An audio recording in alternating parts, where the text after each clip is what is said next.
Hello and welcome. I am Amarachi Ubani. Tonight, PDP and APC in a last-minute push for votes ahead of the governorship election. INEC chairman says the days of winning elections by hook or crook are over, also warns against manipulation of the governorship election. President Jonathan visits Lagos, his first after the presidential election. Channels 24 now available on B-Sky V UK, channel 575.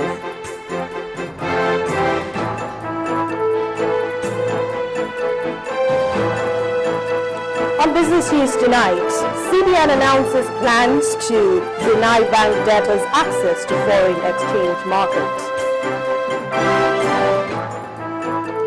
And on sports news tonight, Super Eagles of Nigeria slide 4 spots down in latest FIFA rankings.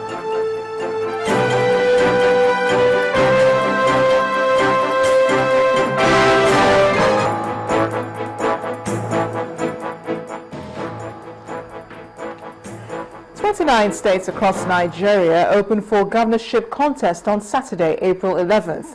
The contest is mainly between the People's Democratic Party, the PDP, and the All Progressives Congress, the APC. Analysts expect a keener contest as the PDP will be struggling to regain some of the lost states during the presidential election. Well, the question is, will the APC allow this to happen? 2 weeks ago, the PDP lost the presidency to the APC, and the APC, being an opposition, has won the majority for the first time in 16 years at the National Assembly. In the southwest, elections will be holding in Lagos, Osun, and Oyo. In the east, it will be holding in Ebonyi, Imo, Abia, and Enugu states. Elections will also be holding in 19 northern states and in 4 south states. Simultaneously, voters will also be electing representatives into state houses of assembly across the country, except for the Federal Capital Territory.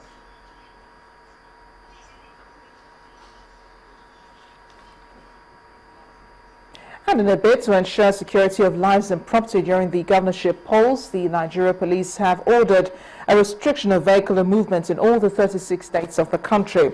The Inspector General of Police, Sulaiman Abba, who gave the directive, says the order takes effect from 8 a.m. to 5 p.m. on election day.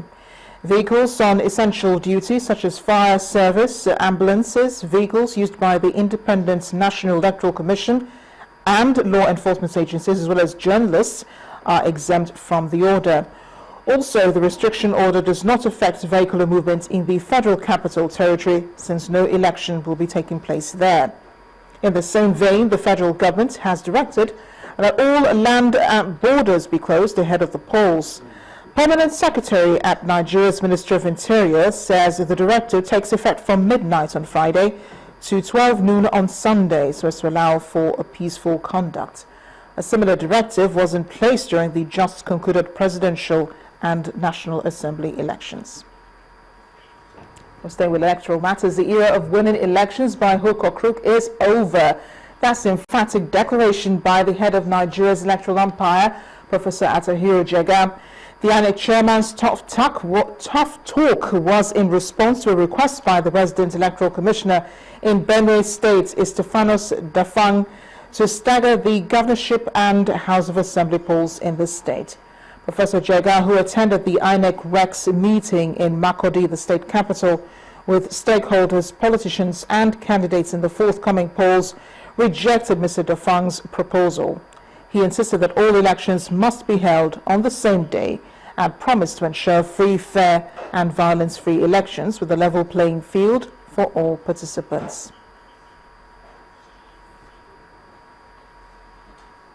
And for allegedly diverting election materials, a driver with the Independent National Electoral Commission in Delta State today got a taste of mob justice. The angry mob descended on the driver and gave him a savage beating in Asaba for allegedly diverting from the routes taken by other drivers.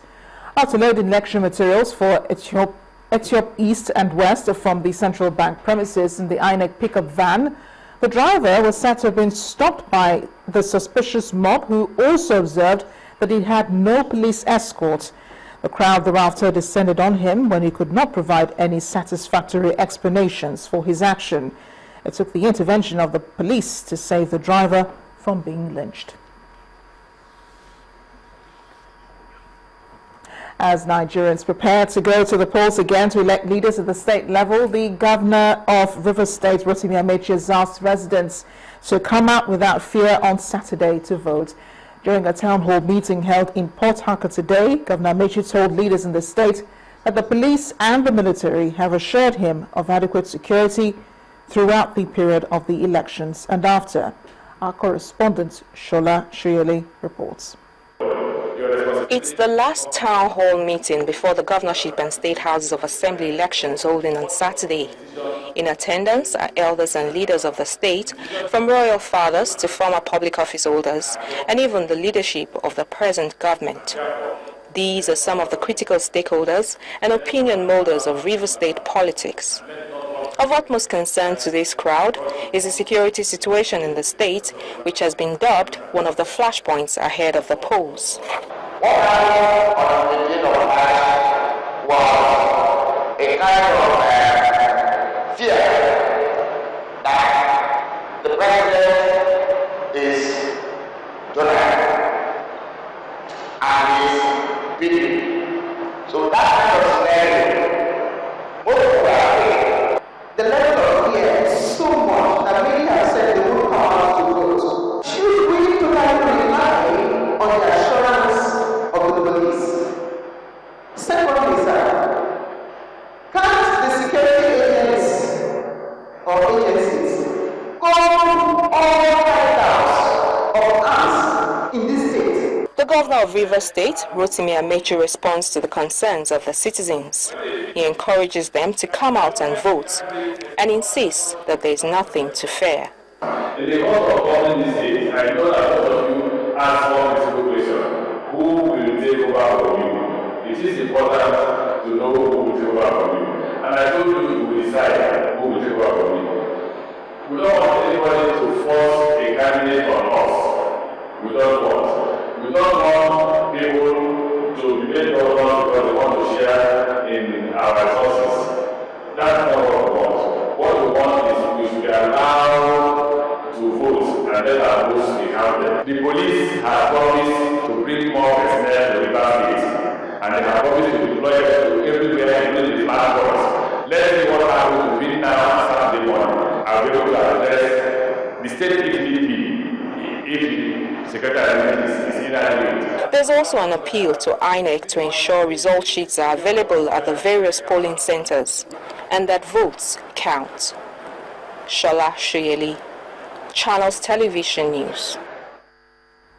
This Saturday will be the final lap of the campaign, or beg your pardon, today will be the final lap of campaign for the various political parties vying for positions in this weekend's elections. In our next report, we take a look at preparations for the elections in some states. It's a few hours to Saturday's polls across the country, and leaders of some political parties in Cross River State, led by the state chairman of the APC as well as that of the Labour Party, are visiting the Independent National Electoral Commission headquarters in the state. They want to formally lodge their complaints about the last elections and their expectations from Saturday's polls. We came to address the Electoral Commissioner so that he will understand what the psyche outside his office is, to be able to forestall that and give us a free, fair, just process to make the election credible. We're not comfortable with the outcome of the election, and we're also making known to them what is our expectations. And when they eventually meet the resident electoral commissioner, he denies the allegations, maintaining that he will organize a free exercise without fear or favor. I am very neutral. What I say to you is what I will say to another person. I cannot shift because I know why I'm here. If you all believe that probably I'm supposed to side one or the other, you are in the wrong place. Meanwhile, a former governorship candidate on the platform of the PDP, Mr. Sani Agba, has defected to the APC. The situation in Nasarawa State is still related to the elections on Saturday, but it's not about the resident electoral commissioner. The former information minister and AFGA governorship candidate Labaran Maku is accusing Governor Almakura of plotting to rig Saturday's polls. There is a lot of rumor being spread of violence all over. Where voting will not take place, they will fight to disrupt the election so that the results will be cancelled. This is exactly what APC is planning here. The media assistant to Governor Almakura, Yakubu Lamai, denies the allegations. Clearly, the people will vote their conscience and determine that what they want for the state is unity, simply unity. And people that instigate violence will actually be chased out by the ballot.